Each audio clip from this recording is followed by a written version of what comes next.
Bipolar mania को ठीक करने के लिए इन दो दवाइयों का काम होता है, दो दवाइयों का कमाल होता है, ओलेंजापिन और वेलप्रोएट। और भी दवाइयाँ हो सकती हैं, लेकिन ये जो दो मेन दवाइयाँ होती हैं, इन दोनों दवाइयों का ही मेन रोल होता है।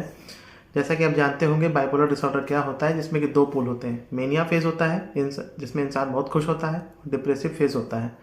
तो मेनिया क्या होता है, जिसमें कि इंसान ज़रूरत से ज़्यादा बहुत खुश है, उसको ज़रूरत ही नहीं लग रही सोने की, बिना वजह के बहुत खुश है, लगातार 1 हफ्ते तक ही होना चाहिए। तो उसमें कई बार डिल्यूजन ऑफ ग्रैंडियोसिटी भी होने लगता है। तो bipolar disorder with psychotic feature उसको कहते हैं। तो कई बार जब इंसान इतनी ज़्यादा बड़ी बड़ी बातें करने लगे कि मैं ये हूँ, मैं अंबानी हूँ, मैं अडानी हूँ, भले वो कुछ ना कर रहा हूँ, या फिर मैं 10 लोगों को पटक दूंगा, बहुत शक्तिशाली हूँ, दुनिया की मेरी ताकत है, बड़ी बड़ी बातें करे, लाखों करोड़ रुपए मेरे पास है, हो सकता है महीने का 500 रुपये भी ना कमाता हो। तो ये एक तरह की मानसिक बीमारी हो जाती है, जिसमें कि ये दो तरह की दवाइयाँ काम करती हैं। ओलेंजापिन काम करती है और ये वेलप्रोएट काम करती है, जिसको मैं बताने वाला हूँ। वेलप्रोएट क्या करती है, इंसान का जो गुस्सा है, जो चिड़चिड़ापन है, या बड़ी बड़ी बातें कर रहा है, मूड को स्टेबलाइज करती है, उसके मन को स्टेबलाइजेशन करने लगती है। इंसान का जो बहुत बड़ी बड़ी बात कर रहा है, गुस्सा कर रहा है और एकदम से एग्रेशन में है, उसको स्टेबलाइज कर देगी। और ओलेंजापिन क्या करती है, ओलेंजापिन आपका जो डेल्यूजन हो गया है, जो शक हो गया है, उसको शक किस बात का, शक इस बात का कि वो एक बहुत बड़ा इंसान है, बहुत उसके अंदर शक्ति है।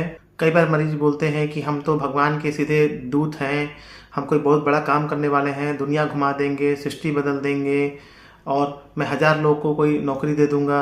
एक पेशेंट मेरे आया था, वो बोलता था कि मैं रात में एक्सरसाइज क्यों करता हूँ, क्योंकि मुझे 1000 साल जीना है। इतनी बड़ी बड़ी बातें करना जिसका कोई तर्क नहीं है, कोई समाज से लेना देना नहीं है, उसको हम डिल्यूजन ऑफ ग्रैंडियोसिटी कहते हैं। वहाँ पे दो दवाइयाँ ओलेंजापिन और आपकी वेलप्रोएट अच्छा काम करती है। डोज अलग अलग हो सकता है, जैसी बीमारी की गंभीरता हो, पेशेंट का वेट कितना है उसके हिसाब से होता है। कमज़ोर इंसान है तो उसमें ध्यान देना होता है, मजबूत इंसान है तो उसमें अलग डोजिंग हो जाती है। दवाइयाँ धीरे धीरे बढ़ती हैं पेशेंट के कंडीशन के हिसाब से। साथ में और भी दवाइयाँ देनी पड़ सकती हैं, अगर पेशेंट को नींद नहीं आ रही है तो क्लोनाज़ेपाम भी दे सकते हैं। साथ में और भी चीज़ें देखनी होती हैं। फिर जब पेशेंट स्टेबल होने लगते हैं तो दवाइयाँ धीरे धीरे धीरे कम की जाती हैं। तो मैंने पूरा खुल के आपको बता दिया। इससे ज़्यादा भी कई बार दवा देनी पड़ती है, 10 mg, 20 mg, 30 mg, जैसी कंडीशन हो वैसी। तो चैनल पे जुड़े रहा करिए, बहुत ही अच्छी अच्छी इन्फॉर्मेशन आपको मिलती रहा करेगी। धन्यवाद।